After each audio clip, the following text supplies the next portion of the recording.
Okay, so I recently made a decision to finish pursuing my college degree, which I abandoned in 1980.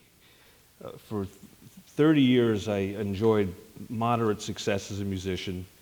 Some people would say I was like cult famous. Other people would say I was washed up, a failure. It all depends on how you define success. I considered myself an innovator, an iconoclast, fashioning myself after like a modern-day Howard Rourke, but using music rather than architecture as a means of expressing myself. Now, I know that now that that Ayn Rand reference, I'm probably hated from the door here, but I just want to say that I can agree with her on one thing, and that is I find that the idea of anyone who has revolutionary ideas that go against the grain and the courage to stand up and in many cases suffer for them in the face of an antagonistic society inspiring. In my view, the modern-day Rourkes are people like Jimmy Wales of Wikipedia and Salman Khan of the Khan Academy, who these are examples of people that are changing the face of education and definitely making it more accessible for everybody, and I definitely applaud them for that. After many years of sacrifice and feeling that I indeed made my mark on the musical universe, I made the decision to make a radical change in my life. It was time to leave my comfort zone and embark on a new course in my life that was one that was decidedly more pedestrian, yet hopefully more fulfilling. With the advent of reality television and shows like American Idol, I felt the time was definitely right. As record stores closed with stunning swiftness right before my eyes, the time seemed right to reinvent myself. There was really no longer a difference between the people on the couch and the people on stage on the television screen, or the people in the audience and the people on stage. And at this point in my life, I have no interest in keeping up with the Kardashians. And it became quite apparent to me that everybody, young and old alike, seemed to be looking to bypass all the hard work that's really necessary for a meaningful life and a career. Their vision obscured by a deluge of meaningless images and silly entertainment spectacles, which were essentially popularity contests rather than depictions of talent. The participants as well as the audience looking for a quick fix, like a junkie sticking a needle in his arm, or a cheap dollar menu burger.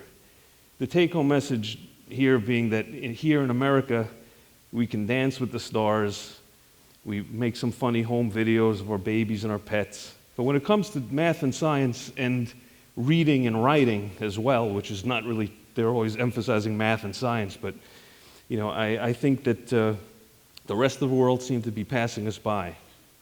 So all this emphasis on mediocrity had a deep and profound impact on me.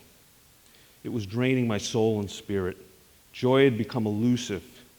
So I set out to recapture it and become that idealistic 18-year-old boy again, using education and a college classroom rather than music and a stage to make it all come to fruition. I've officially been a student at Bergen Community since I walked through the doors in September of 2008, with much trepidation after not having been in a college classroom since 1980. Armed with only a Spider-Man memo pad, which was a gift from a cherished friend of mine, a recent master's degree recipient and fellow music business colleague, who, like me, had grown tired of the business that Hunter S. Thompson called a long plastic hallway where thieves and pimps run free and good men die like dogs.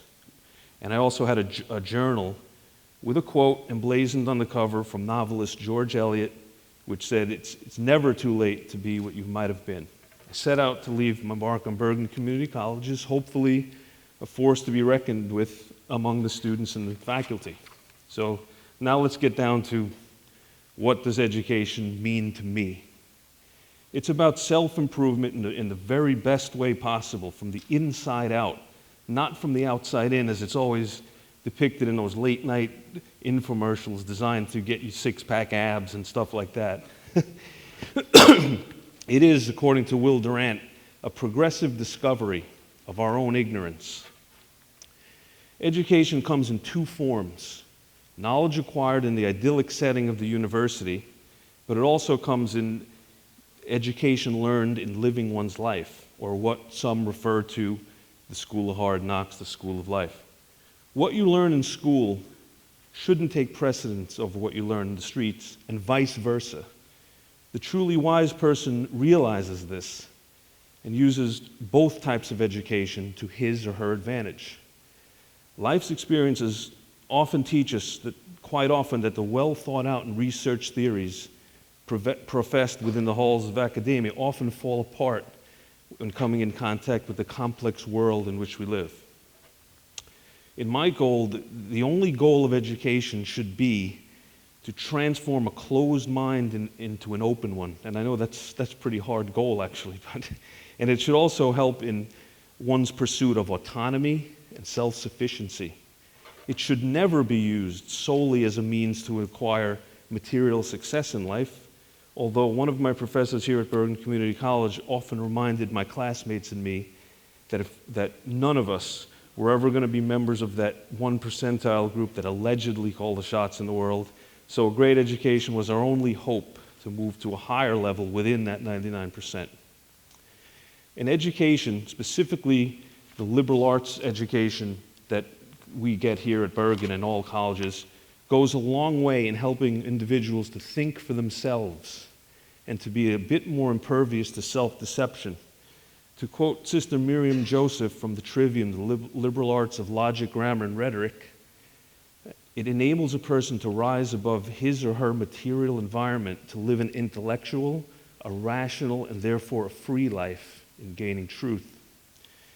Education is not, as Socrates so eloquently stated in the Republic, putting knowledge into souls that lack it, like putting sight into blind eyes. Education takes for granted that the sight is there, but it isn't turned the right way or looking where it ought to look, and it tries to direct it appropriately. The stage is set for my graduation from the Bergen Community College on May 16th of this year, just a few short weeks away. I finished up my time here at the college with some much anticipated and feared math courses, a number of them being remedial, which has enabled me to proceed to the eventual mandatory college level class that I'm taking now and actually on the verge of getting an A in. It was in this very first remedial math class that I learned one of the important lessons that I've learned at the college in the last 5 years, which is critical thinking is the backbone of what education means to me. While I'm definitely not a brilliant mathematician, I have become captivated by mathematics, and I can see the amazing power inherent, and I can understand why math was used by some of the greatest minds that ever lived to describe and illuminate the world in which we live. Some of my classmates saw the class from the intended standpoint, the correct order of operations, the finding the square roots, and most of them seemed to be learning the lessons with ease while they just whizzed right over my head. But I took some of the things that I saw and I came up with some different conclusions which were really not a part of the class, which were that I concluded that these math classes were devoid of any kind of bias or stereotype like no other class that I've ever taken at this college or anywhere, the way they should really be in the world, but they just never are. And furthermore, the answers that we would get in my class in Ender Hall in Paramus were the very same answers that any student would get anywhere in the world, concrete and not subject to debate. When you studied mathematics, your professors don't care how you solve your equations. The only thing that matters is whether or not you've arrived at the correct solution. This premise, I think, is applicable to every dilemma that we face as a society. In my opinion, the problem that we have in the world and the people that shape it, the pundits, the politicians, as well as the academics, are more concerned with adhering to the theories and the ideologies that they profess, caring more about them than the end result that they're actually trying to achieve. Education shouldn't be centered on rote memorization of dates, battles, and names of theories. Critical thinking should be the background, taking what you learn a step further, connecting the dots with knowledge that you acquired in school as well as in life, and applying it to real-life situations and the dilemmas and ethical situations we face as a society.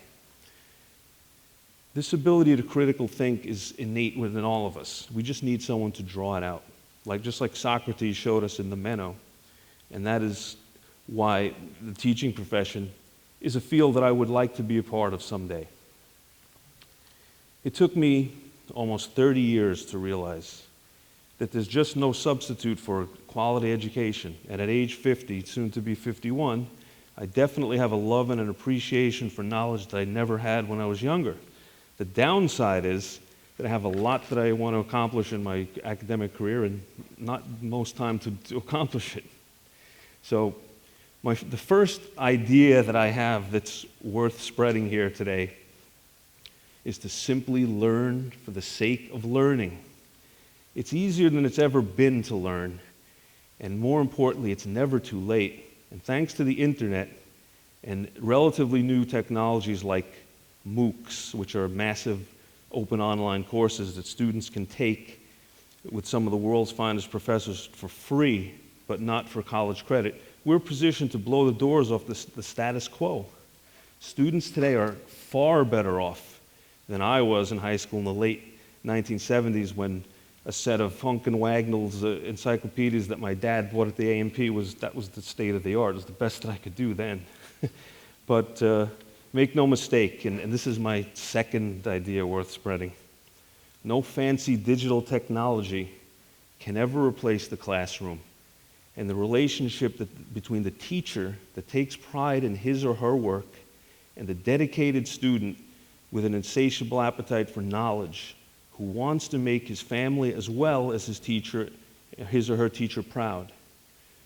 No advances in education, whether it's in the form of better or more qualified teachers or more modern modes of delivering education, really matter if the students that are meant to benefit are not willing to do the amount of studying and sheer volume of work needed to master the subject matter at hand. Please remember that the next time you see the latest facts and statistics on how our education system and our teachers are failing us. It's truly a two-way street. Both the teacher as well as the student have obligations to live up to. And if one of them doesn't hold up their end of the bargain, the entire system is dysfunctional and could never work. I've been known to lecture some of my classmates on what I perceive to be a very lackadaisical attitude in regard to education and their study habits. The only thing left out of my vitriolic diatribe was perhaps, "Hey, you kids, get off my lawn." But it was all done out of love and concern, a sense of obligation, and my sincerest hopes that they might learn from my mistakes. The professors I've had here at Bergen Community College have been superb. And to speak of them would drain my vocabulary of superlatives. In this graceless age in which we live, we never seem to take the time to give thanks and praise to those people who, by their supreme efforts and dedication, enrich our lives and give them meaning. I appreciate what my professors here at Bergen Community College have given me: self-esteem, knowledge, as well as a sense of fulfillment, purpose, camaraderie, and belonging. I hope that through my attention and classroom efforts, my professors have felt all the same as well. In doing so, we would all be living what Aristotle called the good life, the pursuit of excellence, which will in turn make us all more excellent, more functional, and happier. While I sometimes long for my salad days when, to quote Cleopatra, I was green in judgment and cold in blood, I realize that all the pain and setbacks that I have endured in the school of life were necessary for me to savor the true meaning of education for me today. In this later phase of my life, education has given me everything, and I must give it everything in return. And I'm here to tell you that it's truly never too late to be what you might have been. Thank you.